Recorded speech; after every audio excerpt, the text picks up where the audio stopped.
Good morning, fish. Ano, y'all hungry? Tulog pa yung magpapakain sa inyo. Ang gaganda. Very relaxing.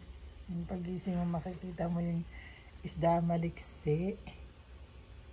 Ano, they're hungry. Napapansin nila ako na nandito ako. Nag-aabang sila ng pagkain. Pero hindi kasi ako yung taga-pakain sa kanila. Yung dalawa kong anak salitan.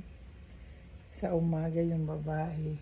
Tapos sa gabi naman yung anak kong lalaki, panganay. Hindi ako nakikialam kasi sila naka-assign dito.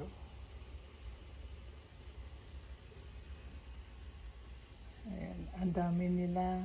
Siguro nasa 100 na to. Almost every day, bumibili si husband ng isda. Nasa likod ng iba eh. Dami kasing rocks. Bumili ng rocks si husband ng bonggang-bongga. Tamo. In-order niya pa yan online. Yung mga rocks.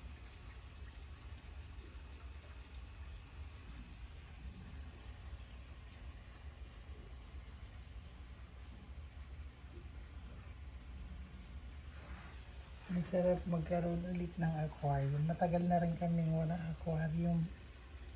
Since 2008. Nung nasa Kuwait pa kami nagstay.